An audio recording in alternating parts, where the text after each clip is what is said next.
All right, welcome back to Dietitians Who Lift. I'm here with dietitian Laura Kilkline, who works in the sports and mindful eating nutrition space. You've been a part of Dietitians Who Lift from the inception of the Facebook group, and I think we've been like Instagram friends for a while. So I'm so thrilled to talk with you. Welcome. I'm so glad you're here. Tell us a little bit about you and what you do. Thank you. Yeah, thank you for having me on. So I've been a dietitian for 8.5 years now, and this is my 7th year in private practice. My practice is called Pivot Nutrition, and like you mentioned, I do focus on performance and sports nutrition. I also love mindful eating and kind of combining those two. But I work with athletes, definitely a lot of strength athletes, which is my personal favorite, of course, and then some endurance athletes as well. And, folks that play sports either in high school, college, or just kind of recreationally. But then I also work with clients who maybe they used to be athletes, but now they're busy parents and they're kind of, you know, outside of that now, or maybe they're just trying to start a fitness routine or get back into it. So, yeah, all over the map. And I'm from Rhode Island. So I'm up here in New England, and my practice is based in Providence. It's about 50-50 virtual and in person. Very cool. So it was previously in person, pre-COVID, then was all virtual during, the height of COVID, and now it's about 50-50, which I think it's a nice mix. Yeah. And I'm yeah, all virtual now, and I came from a hospital where I was all in person, and then now I'm all virtual, okay. and I think that you lose a little bit of not only our skills as a dietitian and doing, like, physical exams and, like, just some of the things that we can do as dietitians, I don't think a lot of people realize, but also in that connection that you build with somebody. It's a little hard sometimes to Yeah. connect over virtual versus in person. Which do you prefer if you had to choose? But I don't know. That's tough. I honestly like 50-50. I feel like I agree with you. There is just something that like that human connection that in person that it's harder to get virtually. However, virtual is great because you can connect with people that maybe aren't in your area or wouldn't be able to meet with you otherwise. So that's really cool. I also love my work from home days where I can be home with my dog, my husband, and it just feels a little less like, you're not sitting in traffic. So, but then sometimes I'm like, I need to get out of the house and go to a separate space. So right now I like the 50-50. I am currently pregnant, so I think maybe next year I'll be doing a bit more virtual and that'll work, at that point. Congratulations. So this is your second? Because I heard you have First. first. Okay. Congratulations. I was very pregnant in the hospital setting right before COVID, and then I had a COVID baby.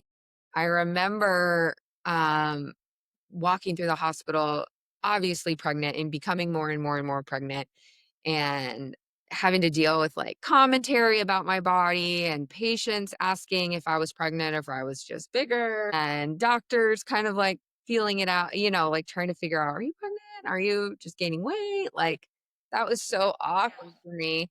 I remember trying to really, especially with Colton, my son, my second pregnancy, trying to stay really active and trying to stay really fit. And then you just get to a point where you're just like, okay, I'm happy to take a walk. That will be an accomplishment for the day. How are you navigating that? How are you finding that journey for yourself? Yeah, yeah, I didn't really know how I was going to feel, like pre-pregnancy, about all of it, but I think, yeah, it's been okay. Like I've been embracing it.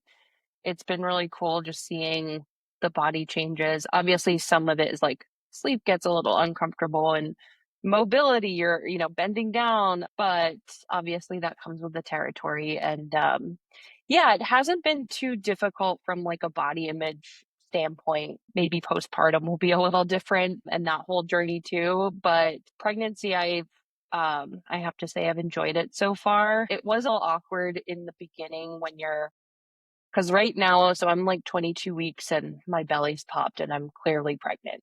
But in the beginning, when it's that in between, it was definitely a little awkward, again, with the folks that I was meeting with in person, because you're kind of like, do they think I'm just gaining weight? Like, did I have a big lunch? Do I look bloated? Can they tell? Maybe they can, maybe they can't. So that just felt a little awkward, but I feel like everyone probably feels that a little bit. But as a dietitian, and like I don't specialize in weight loss, but I do have some weight loss clients. And, some, I don't know, it's just a little weird of like, well, you're helping me lose weight, but you're gaining weight. Not that it's really their business anyway, but it did feel a little weird.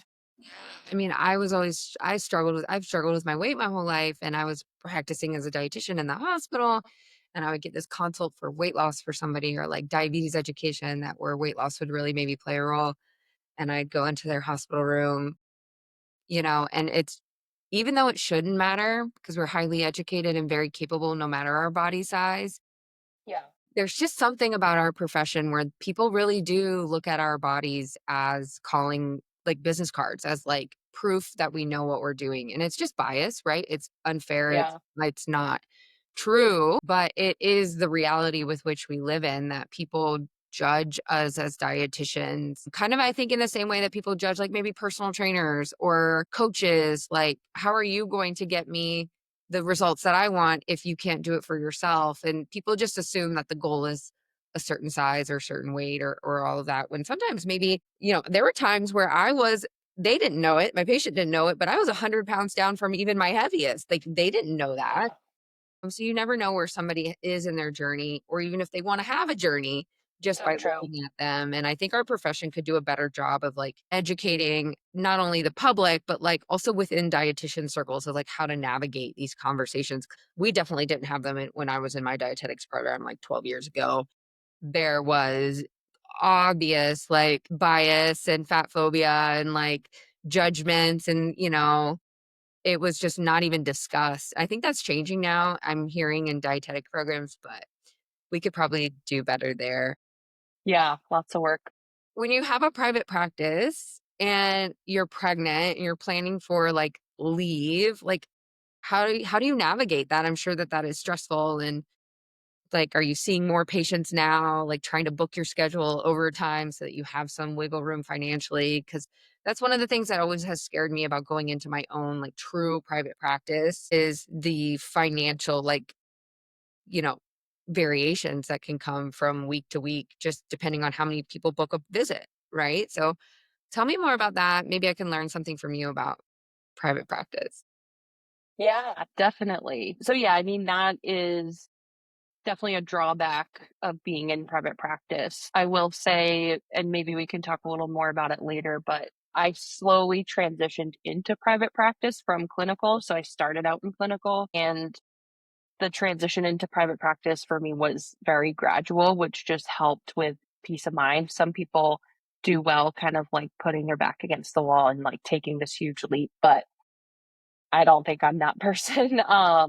So that was helpful as I was transitioning, just starting out. But yeah, in terms of maternity leave, I'm not going to be getting a paid maternity leave like I would if I was working in a hospital setting. So I'm lucky in that I get my benefits, my health insurance through my husband's job. So I don't have to worry about that. But yeah, I'm trying to essentially be as busy as possible right now. And I'm due in early September. And my plan is to start my leave mid-August just to have some time to chill and rest a bit and then take the rest of the year off. So about 4 months or so. Because like 3 months would kind of be like early December, and December is kind of slow. I just Yeah. was like, no, let's just finish out the year and see how I feel in January. I was really grappling with that decision for a bit. Pre-pregnancy, I was just kind of at the cusp of wanting to hire some dietitians, like what take on one or two independent contractors to try to scale and try to see less patients, and step into more of like a a managing position. And then I got pregnant and I was like, well, I guess I still could. And then they could help during my leave. And I just started getting really overwhelmed at the thought of that. And I had talked with a few dietitians who have kids, have a private practice, and asked what they did. And the consensus kind of was, I mean, everyone's different, so you have to do what works for you. But it's like if you have folks working for you, you're still working, you're still managing them, there's still admin stuff that comes up.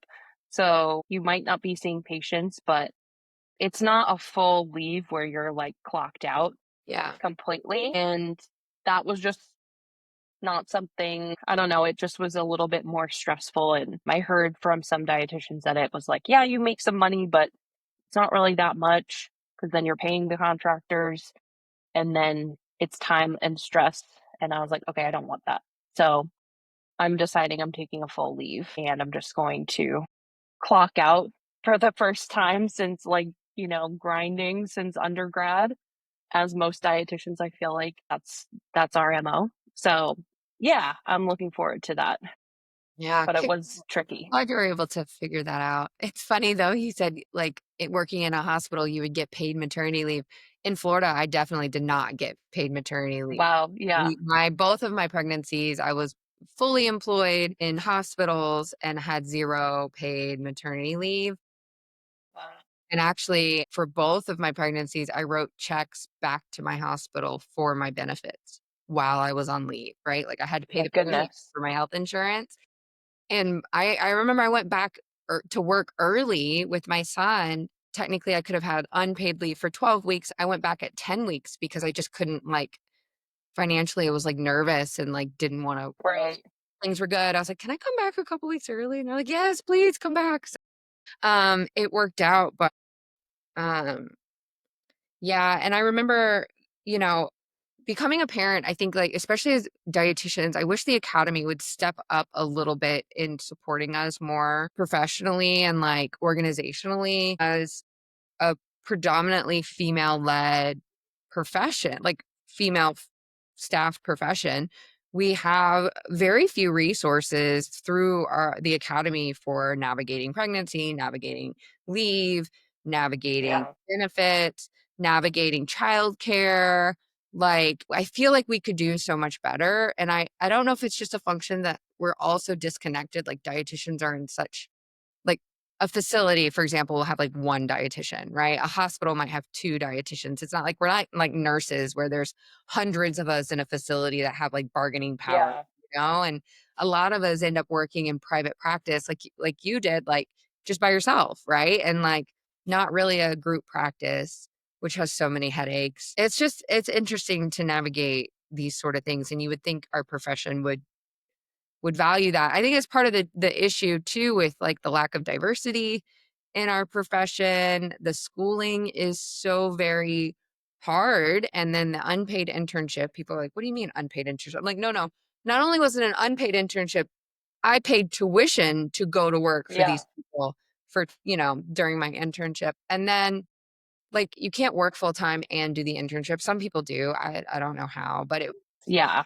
it's definitely Unthinkable. challenging to become a dietitian, and then you graduate and the pay is, like, not great, like, way less than any other the ancillary, providers in the hospital. Yeah, if you could go back to school and be a dietitian again, would you? Or would you have gone a Ooh, different route?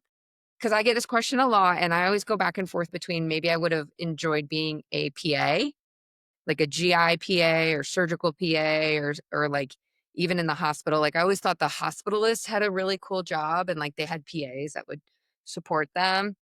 Have you thought about that? Like what you would do other than being a dietitian, or do you love it? yeah. I mean, I think if our pay situation was different, I would not change. Like, I do enjoy being a dietitian and the work that I do, and I love food. I love talking about food and health, and I feel like it's the pay that is like really the dinger. Is it is it enough to say I wish? Maybe. It's hard to say. I agree. I feel like the PA route would have been cool. There's like physician work, but like, like med school and all of that. I don't know if I would really be happier doing that right now. I thought about exercise science, but like personal trainer, pay isn't also Yeah, they're in that the kind of the great. same boat, I feel like. So, Yeah. and then I thought about culinary school as well, but that I think could be hard in the hours. And I was like, I don't want to work on my feet like that. It's just a little grueling. So I don't have any huge regrets, but yeah, I would say like PA or something like that would probably be the biggest route that I would go. And yeah, I agree with like, GI. That's really interesting to me. Yeah. So tell me more about the type of nutrition work that you do in your private practice with your clients. Like what are some of like maybe the top 3 types of things that you're working on, like your approach? Like what's your typical client? Yeah. So again, really, I specialize in sports, performance, nutrition, and mindful eating. Those are kind of my two pillars. I work with some clients that kind of have goals in one or the other category. So maybe they don't really struggle with like mindless eating or they have a positive relationship with food. They just want performance fueling for strength or marathon training or whatever. Then I have some folks who they're not, super into fitness or they're just kind of like novice. They just go to the gym here and there, but they're working on their relationship with food and mindful eating. And then I see some folks who we kind of combine the two, where they're athletes and they need help with their fueling, but they also have this strained relationship with food and like a negative food mindset. So those are kind of the common themes. I would say big things that come up are just underfueling. Definitely for athletes. Most athletes are underfueling. They're not eating enough. Specifically, not eating enough carbs is pretty much the biggest thing I see. So, helping them overcome that, educating them about what carbs actually do, that they're not the enemy, they're not to be feared, they don't inherently cause weight gain, all of that, unlearning that has to happen. And that's pretty common even for folks who aren't athletes, is that like good and bad food mindset. So that is a very common struggle pretty much across the board. Do you find that athletes are kind of the most susceptible to maybe not the most susceptible, but pretty commonly have weird relationships with food? Your athlete will be really I hate kind of describing people this way, but like maybe the athlete will describe themselves as disciplined. They can follow a plan. They want a plan. They like are ready to be super quote unquote compliant with whatever you recommend. And but then you ask them to kind of figure it out for themselves. And they're like, I what do you mean I have to like they I find that there are athletes that just like want to be told what to eat and Yeah, they want like a meal plan. give me Yeah. my numbers, give me my macros, I will do it, right? And you're like, "But how does it make you feel?" And then they're like, "Well, how I feel is irrelevant. How many carbs do I need to run the fastest?" I'm like, "No, no, how you feel really matters." And then on the flip side, you have folks who really wanna do the mindful eating and are really focused on how they feel, and you try to push them to be a little more structured, and they're like, "Oh, that feels like a diet." Right? Yeah. It's like they're 2 sides of the same coin where it's like really my approach with nutrition, I don't know how you handle this, is like there's a balance, right, between some guardrails and some structure and some guidelines and some goals, maybe some like nutrition targets, some things that we're trying to achieve that has a little bit of planning and some routine and some structure. And then there's listening to your body and how you feel. And I think a lot of like maybe the common population, people think we're gonna be either or. We're Yeah. either intuitive eating, mindful eating, it's like, do whatever you want, and then there's, like, a structured eating plan, and that's a diet. When really, I think good nutrition is, like, somewhere in the middle. Would you agree with that? Totally agree. Consider myself like a messy middle dietitian, so to speak, where I'm yeah, like exactly that. You need the balance of both. And also, people are just different and people some people, yeah, are like, I want the numbers and I want kind of the analytical, structural type of approach. And then for some folks, they're just on the, opposite end of the spectrum. I think, yeah, the people that are going to be the most successful and feel the best and have ultimately the healthiest relationship with food are going to be more in the middle ground. What I try to do is kind of meet them where they're at. I'm just very big on personalized nutrition. Of course, most dietitians would agree that nutrition absolutely needs to be personalized. So I kind of start with what are they looking for most? Like where are they most comfortable? So if that's like, what are my macros? What are the numbers? Or if it's, nope, we're not talking about numbers at all. We're not food journaling. We're talking about the hunger scale. I start with wherever their comfort zone is and then basically try to move them gradually to that messy middle based on how they're feeling, and again, some people make a lot of progress very quickly. Some people it just takes longer. And their goals too, like, sometimes folks will say to me 'cause I work in the weight management space, right? Where their primary goal is weight loss. We're on a weight loss journey, the goal is weight loss, and then they are feeling great, and they're getting in the gym, and they're moving more, and they're like, "I wanna have strength goals. I wanna have running goals. I am Yeah. gonna take up a new sport." And you're like, "Okay, awesome. Love that for you. Activity, hobbies, fantastic." But those nutrition goals are different than the weight loss goals. And Yeah. you may not be able to PR your lifts right now while we're actively trying to lose excess body weight. And I think sometimes it's really frustrating, really hard for the client to like figure out where they wanna be, like, am I training for this marathon or am I still trying to lose weight? Because doing both of those things at the same time can actually be dangerous and not health promoting and not feel good and not, at the end of the day, burn out and do nothing, end up achieving neither, right? So Yeah.